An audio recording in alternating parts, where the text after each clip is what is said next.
Hey guys, welcome back to my channel. My name is Allison Leah. If you are new to this channel is all things mommy, baby, wellness, hacks, and just overall family wellness.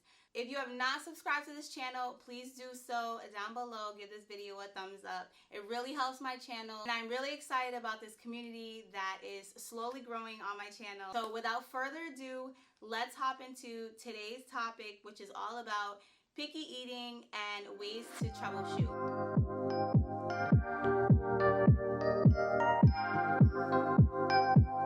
Today I'm going to share with you 4 ways that I troubleshoot such a picky eater. I've mentioned this before in my previous videos that my oldest is the most picky out of my 2 kids, and my younger one, Alani, she is like, she'll literally put anything you put in front of her. I do see a little bit of pickiness starting to pick up when it comes to certain textures. However, my oldest, the 2-year-old, the one that is going on 22, has decided that she will no longer eat anything green. Now, fruits, she absolutely will eat those all day, but again, like, you want to limit the amount of sugar that you're giving your child, so you don't want to give them fruit all day, right? Because that's not beneficial to them.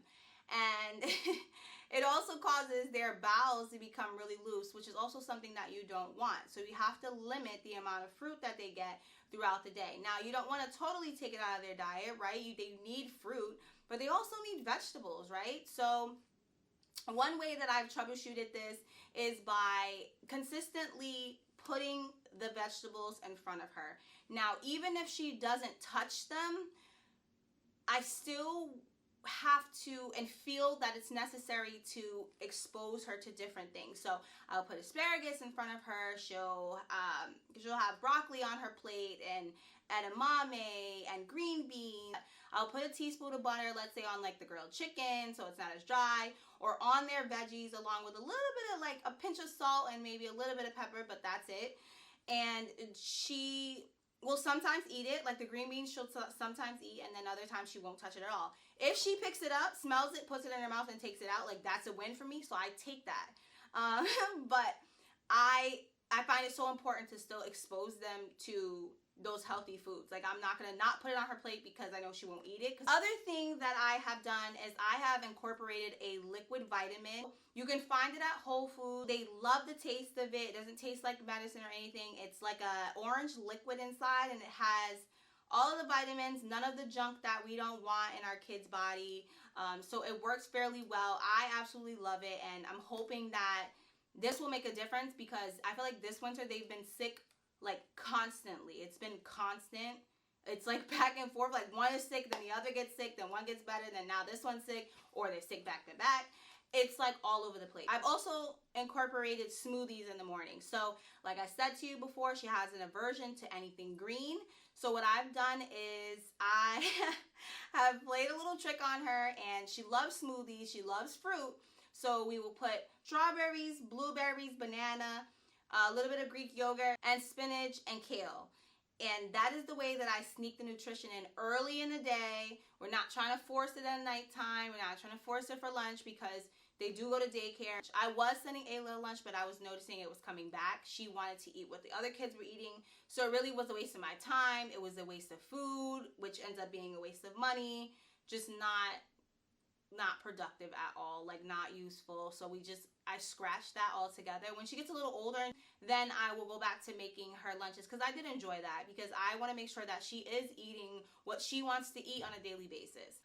I think I also mentioned this in my other video. I do put the dessert on the plate with the rest of the dinner. I don't want food to be a reward. I just don't think that is healthy for kids. I want her and her sister to have a good relationship with food. I grew up in a different generation where my mom, we ate dinner first and then we had dessert, but she didn't make it a reward. It wasn't, you have to finish your food before you have dessert.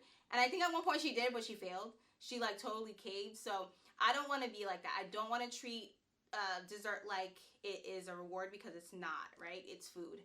So it might not be the best food or highly nutritional, but it's still food, right? We just know that we have to teach them in moderation. You can have these foods, and that's not going to be your main source of nutrition. We're not eating junk all day. So that has helped out a lot. And if she asks me for a cookie while she's sitting down eating meat with potatoes and veggies, I'm going to give her the cookie, because guess what? 9 times out of 10, if she's eating the cookie, that's not enough. She's going to eat the rest of it. So I make it very clear to her that it's just one, and then we're done with that. I continuously offer her new foods that she's never had. For example, the other day I gave her asparagus. I'm not too sure if she likes it, but we're going to try it again.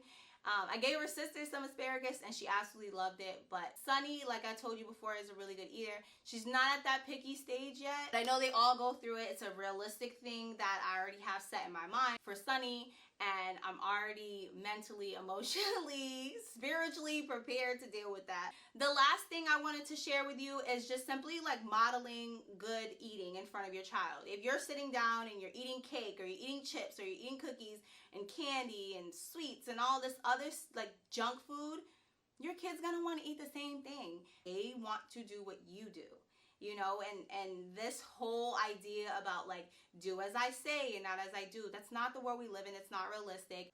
You want them to make those healthy choices on their own. And sometimes, yeah, you can have a piece of candy in front of your child and you know, indulge in some chocolate or some ice cream. And because, you know, like I shared with you before, I have a huge sweet tooth, right? Which is my downfall. But I don't want them to have that relationship with sweets. So I wait till after they go to bed to eat my tiramisu, my homemade chocolate Reese's, all of my like little sweets, my ice cream, things like that.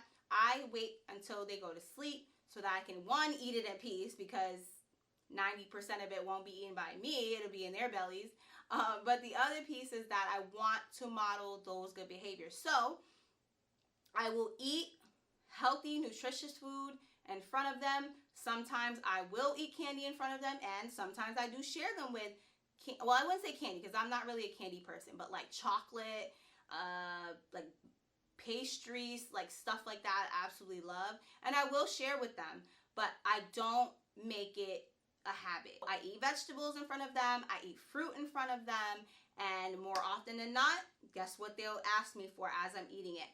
The fruit and the veggies.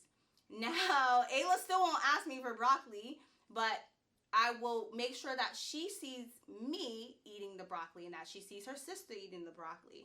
The very last thing I want to share is limit the amount of snacks, especially the ones high in sugar. Please just avoid those snacks. When you are giving a child a snack, remember how big their bellies are. So you fill them up with goldfish. No, they're not going to want to eat their plate at dinner. No, they're not going to want to eat their lunch. No, they're not going to, you know what I mean? Like, they can only handle so much. The choice that you made prior to dinner it will affect what they eat or how much they eat for dinner. So same thing with liquids. If you fill them up with milk all day or water or whatever, or juice, they're not going to want to eat for you when mealtime comes. So just be very mindful of that. Let me know if these tips helped you in the comments down below. Please give this video a thumbs up. And don't forget to subscribe and hit that notification bell for more content. I'll see you guys in the next one.